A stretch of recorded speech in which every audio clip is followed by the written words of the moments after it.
State lecture series. It's really wonderful to see so many folks have come out tonight, especially so many friendly faces and familiar faces. Hi, Mom. Hi, Dad. GMRI has really turned into a wonderful part of this community, and it's a true pleasure to be here. So since I gave my notes to Ellen on what I was going to speak about, I actually put the presentation together, and it's changed dramatically since then.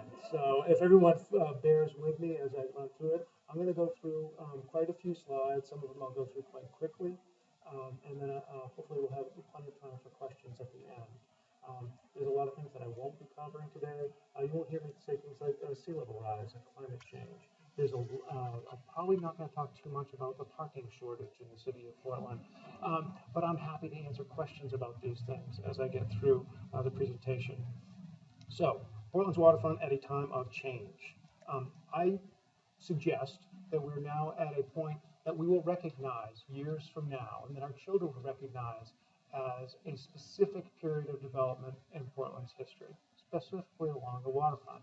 This is the turn of the century, and that's what we'll refer to then. And we'll look back at the developments that are happening now, happened a few years ago, and will happen a few years from now as those turn of the century developments that define a period in our history. We have had previous periods of our history defined, and we recognize them by the relics. But we're not about building relics, regardless of how charismatic they may be. I love these things, and most of us do. But it's not the reason why we engage in change along a place as important as Portland's waterfront. Change is intentional. And as we look at change, as someone with a planning background, I always want to look at things from one of two perspectives. Are we doing waterfront planning, or are we planning next to the water? They're two fundamentally different things. Waterfront planning, like we see in the image on the left on Portland's Fish Pier, requires that access and space and the functionality of the use is inherent in the infrastructure. It involves crossing the boundary. If you're planning next to the water is, as Finn Sprague, one of the previous speakers, calls it, theater. It's something to watch, something to enjoy, and there's nothing wrong with planning next to the water, but it's different than waterfront planning. Waterfront planning requires that we consider access for marine enterprise, and that this access takes place over a number of different scales. A small lobstering facility like at Deeks Wharf is right next to the International Marine Terminal on the left, which is offloading enormous wind turbine components. We don't just do commercial marine enterprise on Portland's waterfront. We also bring in other uses, restaurants, retail, hotels even. These uses require their own bits of infrastructure, their own amenities. It needs to be a pedestrian activated area with interest. It needs to be safe. It needs to be lit at night. It needs to be parking. It needs to be vehicular circulation.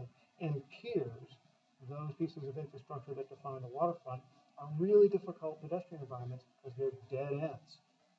If you don't have a vessel at the other end, you got to turn around and go back. And pedestrians typically don't want to do that. So while we engage in building a mixed-use waterfront, we always need to be cognizant of what the two different types of uses need and what their strengths and weaknesses are. Now, we're not in our first period of recognizable development, and it is interesting to look back as what was the last period of development that we can say, oh, that was one of those buildings. Well, I suggest that it was the 1980s. Back in the 1980s, there was quite a bit of development. They weren't all condominiums like the previous slide. There was actually a great deal of marine development happening in the 1980s, including the Casco Bay Island Ferry Terminal from 1985. This is a piece of infrastructure that currently handles as many as 1 million trips in a year. And it's the lifeblood of the Casco Bay Island communities. And it has served our community well, and it too is undergoing change. Bath Iron Works came in early in the 1980s with the ship repair and fit out facility and dry dock. Bath Iron Works defined the eastern waterfront during the 1980s. Bath Iron Works left in the early 2000s, and there has been quite a bit of change since. The Portland Fish Pier was developed in 1984, creating the nation's first live seafood auction, as well as support services for the ground fishing industry, marine seafood processors, and berthing for the ground fish fleet. Bulk freight facilities in the western waterfront were modernized during the 1980s, not to the extent that they included a Google barge, as they do now, but they started to make a transition from being pretty rough and ready 19th century developments to more warehouse-based and bulk freight facilities like we see now. But then there were the residential developments, Chandler's Wharf, quite notably. Portland Pier, both residential and commercial condominiums. DeMillo's Restaurant and Marina. These facilities were loved and vilified in equal measure at the time of their construction, but now they've settled in fairly comfortably on our waterfront, and we recognize them as developments of their age. They pretty much all provided plenty of parking, and it's one of the development features from the 1980s that has left quite a legacy. The image that we're looking at right now, I produced it back in 2010, an answer to the planning board asking, how much parking is there on the waterfront? Because it seems like there's a lot of parking. And the red boxes are those parking lots in one portion of the waterfront, which are larger than 30,000 square feet. And so there are 11 of them. And most of them are quite a bit larger than 30,000 square feet. Unfortunately, large portions of our waterfront are defined by parking, and much of that happened in the 1980s. The 1980s were not an accident. There was a plan. It's very Battlestar Galactica. There's a plan. Back in the 1980s, the plan came from the American Cities Corporation. This is the development outfit that brought Baltimore and Inner Harbor and Faneuil Hall, and they came to Portland with an idea that our central waterfront should be an extension of the downtown and a fashionable marketplace waterfront. It was extremely well received by a number of people, including the city council and the planning board. Here we have city councilor, the late John Casale, and planning board chair with the vice president from the American Cities Corporation looking at the model of Portland's waterfront. These images from the American Cities plan show an aquarium, lots of condominium development, DeMillo's, and essentially the condition that it was constructed. I think the plans were on the books, so that it was easy to incorporate.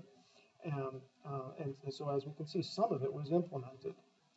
But these developments were implemented at the cost of cherished facilities, like the working piers. Right now we're looking from Union Wharf across Widger's Wharf at the Chandler's Wharf condominium complex. There were other piers there, and then they were displaced by the condominium development. And it led to referendum. It led to revolution. The citizens of the city of Portland, through a referendum, I'm not expecting you to read this referendum ballot, but actually this is the specimen ballot from the 1987 referendum. The moratorium on all non-marine development for 5 years at Portland's waterfront passed overwhelmingly.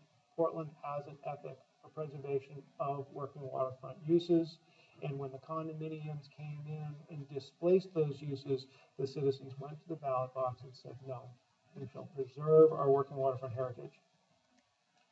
But without investment, piers do not adapt.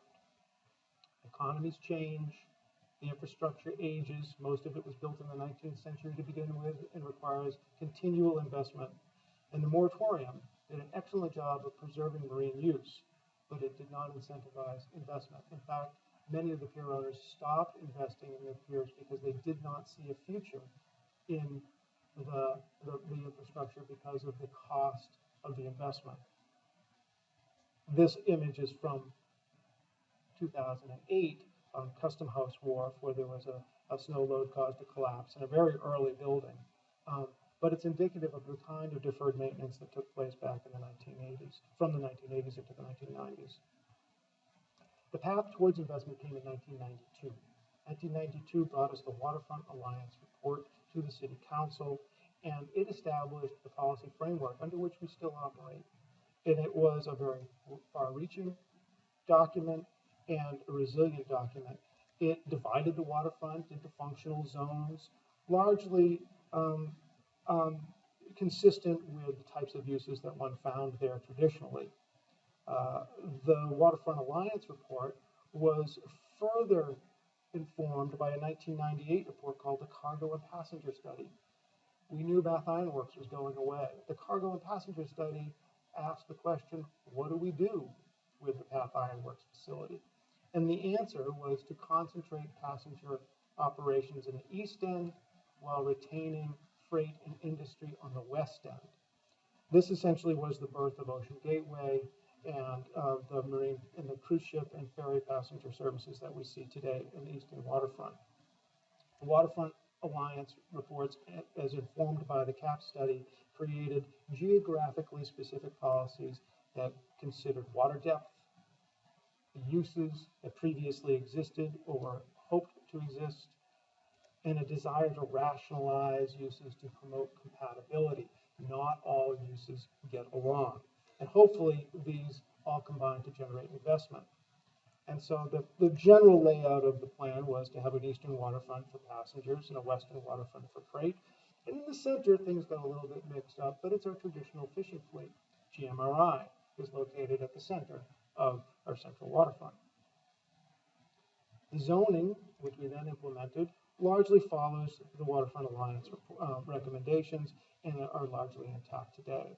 They've evolved over the years, specifically with the central waterfront, allowing more of that mixed use to come in, but largely the policies continue to survive.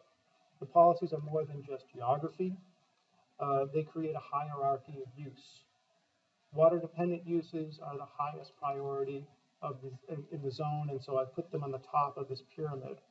Marine-related uses, those uses that exist on the waterfront and have marine roots, but don't necessarily need to be on the water, they are the second priority use, and these compatible non-marine uses are the third priority. Put them on the bottom because they also generate the most revenue. So we have highest priority uses that are economically subservient to lower priority uses, which results in complicated zoning. What we do try to achieve through this policy framework is to create complementary uses wherever possible. Passenger services go very well with retail environments like we find in the Old Port. If you can't have complementary uses, at least make them compatible, make them get along. How do you get them to get along? You build them to get along. This is our fish pier again, and this recognizes that compatible uses can exist if they're designed to be compatible. Upper floor offices are that third priority use. The first floor are marine services that support the highest priority use, which is the berthing. So you have mechanical services on the first floor, law offices up above, and then the berthing itself is that priority use. The building and the pier are designed to accommodate this mix. With the Marine Trade Center that you see here, the first floor here is very tall. It's built for industrial use. That's incredibly important. If you build a short first floor, no industrial use is ever going to use it. Then there are incompatible uses. Most people know this image. Most people love this image. I've seen T-shirts with the bait shack image on it. But it's not a pattern we look to reproduce by putting residential condominiums next to bait shacks and other industries with external effects. The goal is balance. Well, we may have hagfish bait located next to a restaurant. We allow that, we actually encourage this type of mixing of uses, but it does require balance. The restaurant may have to locate a little farther away from where they want to be, and ultimately the hagfish bait folks are probably going to recognize that they live in a neighborhood with more than just fishing uses. Success depends on design. And how have these issues of balance impacted recent development? And here we're entering this new period of development. Well, we can look at the Gulf of Maine Research Institute, which is not a project that shows any fundamental incompatibilities with its surrounding, but it's located against the street to promote access to the street. It's a friendly building to its urban environment. It supports the street wall development of commercial street. And it is possible to put non-marine uses in this building without having any fundamental issues with conflicts with marine uses out on the piers. Other recent developments that are important that recognize this issue of balance are the Eastern Promenade Trail. This is a trail that recognizes lifestyle changes, tourism changes, and quality of life improvements for the city. But it is going to be balanced in the future with desires to bring rail transportation back into the city. We may need to make some choices regarding transportation, and in this particular piece of waterfront infrastructure, may need to see some change in order to achieve that balance. Moving to the west, we're looking at the Ocean Gateway Marine Passenger Terminal with a cruise ship in port and a large mega yacht. The success of our tourism industry has brought a lot of jobs and a lot of benefits to the city of Portland, but the congestion that comes along with this type of development and this type of activity is going to be a concern for some of the marine operators, especially those located far to the east. It's going to be a balance. There are going to be some marine operators that choose not to exist within this condition. Moving further to the west, here's the Cumberland Storage Building, which is now the location for the Pierce Atwood Law Firm on Merrill's Wharf. It was developed from a facility that was a cold storage facility and a self-storage facility. There had been no marine use in this building for many decades, but it was located on a pier with commercial berthing and lobstering activities. It helped us understand the relationship between commercial berthing and non-marine development and how the different uses need to situate on a pier. Looking at a multi-story development, non-marine uses on the upper floors don't get in the way. The fishermen don't care much what happens in the air, but they do care what happens in the driveway. So you put a sidewalk alongside the building for those lawyers and other tenants to be able to walk alongside the building as opposed to walking in the middle of the street, getting in the way. The pier edge is reserved for marine use, and it needs loading and parking that support it. We've taken those concepts, and when the developers for the Merrill's Wharf project came forward and asked them to fit those components into the site plan. This is a very busy drawing that I'm not expecting folks to absorb, but the red box is the Cumberland Storage Building.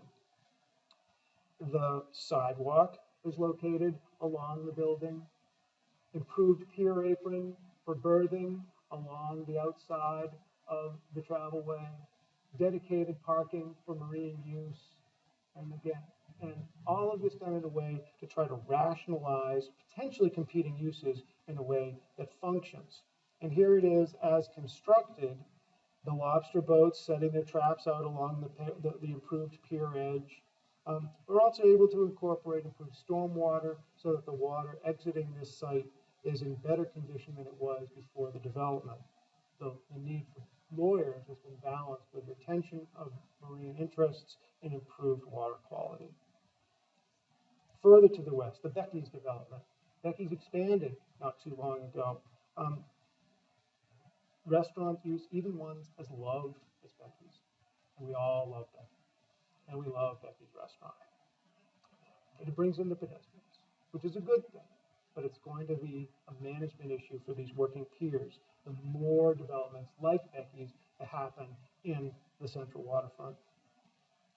We're also looking at a hotel boom in the city of Portland. Now, these are not located on the waterfront. They're all on the north side of Commercial Street or beyond, but there's 7 new hotels in the area proximate to the waterfront with 2 major renovations. These are, again, going to be a testament to the growth of our tourism industry, and it's going to put further pressures on the pedestrian infrastructure down on the waterfront. It's a good problem to have, but it will require diligence. And then as we move further to the west, we're looking at our International Marine Terminal, which was recently improved to create a real container yard with offices and structured soils that can accommodate the weights and plug-ins for refrigerated cargo boxes. This facility is now managed by the Port Authority of the state of Maine. These improvements have brought new uses to the state. The Ameskip Icelandic Steamship Company is a game-changing opportunity for the city and the state and the region, and I'll get into that a little bit more. These policies and developments now position us to take advantage of major changes and trends of intermodal transportation. Trucks and rail and ships all functioning together. This is about to happen on Portland's waterfront with the extension of rail to the International Marine Terminal and the arrival of Ameskip into the port. Portland is now poised to become not the end of the line, but a step on the line and a place where manufacturing and other types of activities are going to have direct access to European markets, and those markets will have access to Portland. And that trade comes at all different levels and all different scales. The Winnebagos that you see there are truck-mounted camper bodies, and if you look very carefully, they're called Camper Iceland. Who knew? There actually is a camper tourism industry in Iceland, and a manufacturer in the United States is now shipping their campers to Iceland through the port of Portland. It's going to now be more advantage to build those things closer to Portland. It's going to be cheaper for that manufacturer to possibly relocate within striking distance of our port now that their market is accessible to them through the port. And then on the other end of the scale, we're looking at about a half a pound of elvers, glass eels in the green net. This was from a facility on Holyoke Wharf just the other morning. We're looking at about $400 worth of elvers that could fit in the palm of your hand. These are going to export to Asian markets where they'll be raised into adult eels, smoked, processed, and some of them sold back to California or right here in Portland. We now have this place in the international market because of our natural resources and because of the transportation infrastructure that we have in place.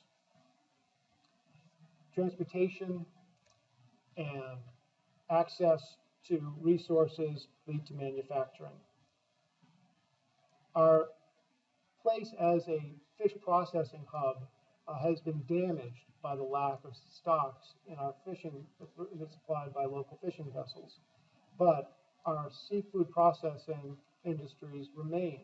We still know how to process fish here in the Portland waterfront. Fish comes in now by container, refrigerated container from Iceland for processing in Portland, and then distribution sometimes back to Europe or to the Far East, but certainly within the United States. So trade and manufacturing and transportation are things that all need to go together. And then finally, tourism. This is just a spattering of the scales of different marine tourism opportunities that are provided on Portland's harbor. They don't include the water taxis and the schooners and the headboats and other smaller vessels as well that could be on that image.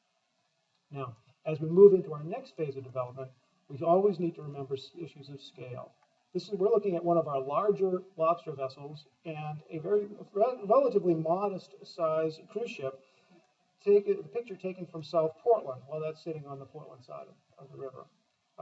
Scale issues are important. There are big boat, little boat issues to consider.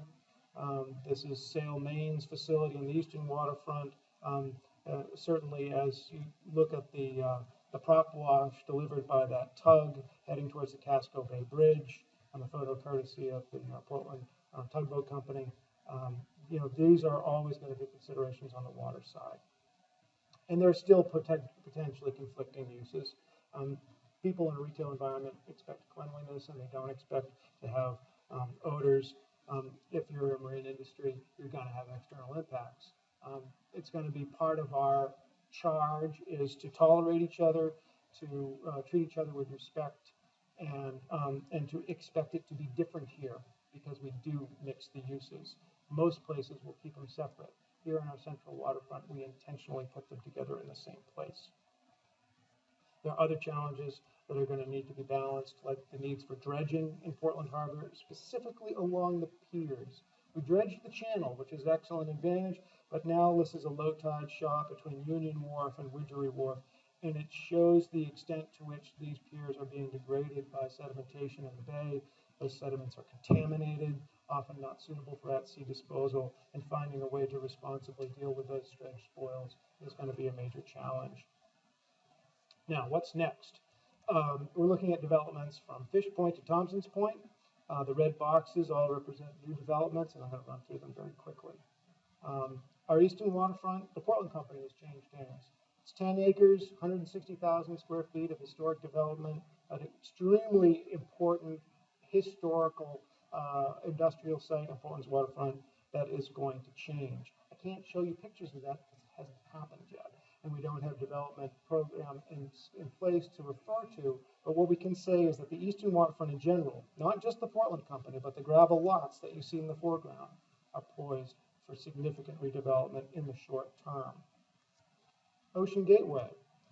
We don't need to change the facility very much, but with the introduction of the Nova Star Ferry, we can see increased activity and the advantages that will come along with that and the challenges that will come along with it as well. The reintroduction of ferry service to the city of Portland is extremely gratifying, and we hope is one of the hallmarks of this period of development. Casco Bay Island Ferry Terminal is expanding as well. Those 1 million trips a year will have a little bit more space in which to navigate. They'll have an upgraded terminal facility where the waiting room will be on the water with windows where it will be much more pleasant, a lighted area with better opportunities for ticketing. Casco Bay Island Ferry Terminal, though, needs to be balanced with other uses on the pier. We now have lobster processors moving into Main State Pier, lobster distributors on Main State Pier, events on Main State Pier, all in a very congested, very lively, and very interesting place, but it is a challenge. Here are just a few of the uses that were on Main State Pier as of 2006 when this inventory image was created. Moving further to the west, this is the main wharf building that's under construction right now. It's right behind RERAS. This is the first major new construction on a pier in Portland's waterfront in many years. It's not a marine facility. It's going to have restaurants, it's going to have offices, but the majority of the pier is retained for marine use. All of the pier edge is retained for commercial marine enterprise. So, is the investment that comes forward from this facility going to benefit those uses or harm them? We contend that there will be a benefit because Maine Wharf needs an entire reconstruction program over the long term, and without the kind of revenues generated by new development, it is unlikely that it would ever happen. And then finally, moving to farther to the west, as I talked about with the Ames skip arrival, we are no longer the end of the line. Other projects in the western waterfront include an expansion of the International Marine Terminal. The green area is an area that the state of Maine is in the process of acquiring to create a new container yard with intermodal facilities that access the red line, which is New Railroad. So now we're going to have that connection between sea, rail, and truck right here on the western waterfront. And this very pale image shows the location of the rail line, loading facilities and the hash marks, and then expanded area for container moves. The existing facility, looking for my dock here, is in the upper right-hand corner to the east of the Casco Bay Bridge. So everything to the west is an expansion. So we're essentially doubling the size of the International Marine Terminal. And right adjacent to that is a new shipyard. Finn Sprague is moving his operations from the eastern waterfront to the western waterfront. This is a new 20,000 square foot building. And the vessel that you see in front of it is the 90-foot Spirit of Massachusetts, which will be receiving an entire rebuild and retrofit here on Portland's western waterfront. The first such project in many years for the city of Portland. And then finally, Thompson's Point. Not really a waterfront project, but it is on the waterfront. It'll have a water taxi. We're looking at hundreds of thousands of square feet of new development, all located to the south of the existing rail line. It will be transformative for that part of the peninsula, and within the context of other developments, a very significant change. And what's next? I have to imagine that those parking lots in the central waterfront are probably poised for one of the next big pieces of development, in addition to those other changes that I described earlier. So in conclusion, now looking back, the 1987 waterfront referendum was a true departure. The recognizable developments that have started at the turn of the century continue now, but they should be something that we look back on, I hope, fondly, that we've figured a few things out about compatibility and balance. That these issues of balance are largely created with policies that are inverse in relationship to water depth. The deeper the water, the bigger the vessel, the less mixed use. Moving forward, we're going to be seeing transformational changes along the entirety of the waterfront. I show this image because it shows both the relics and the new, the old grain piers of the Grand Trunk Railroad with Ocean Gateway in the background, but it's not about buildings. It's not about what the monuments that we leave behind. It's about the humans, the people, and the communities that depend on this infrastructure, the ship and the terminal operators, the kids, all of our kids who use these facilities and grow up with them, understanding that they're part of a maritime city. The guys who got no place else to go, they're part of this waterfront as well. I don't put this in here with any degree of irony. These guys are part of the community. They're down there every day. If you say hi to them, they'll say hi back. One will put a piece of bread on his head and try to get a seagull to jump on it. It's the ferry terminal, and the ferry users, and the islanders, and the little old ladies going down to Peaks Island in their golf cart. It's the folks who work on the waterfront in the construction of buildings and the maintenance of buildings, the surveyors and the boat builders and repairers, the harvesters, the mechanics crawling out of a hagfish hole to check his email, guys who run the forklifts. All these folks agreed to have their pictures taken. It's the first time I actually take pictures of humans. They move. But I really like this. When this guy agreed to have his picture taken, he grabbed the woman next to him on Holyoke Wharf and said, "Here, take our picture now." They're processing a variety of different seafood and shipping seafood on Holyoke Wharf. It's not about the relics. So thank you very much. I'm happy to take any questions.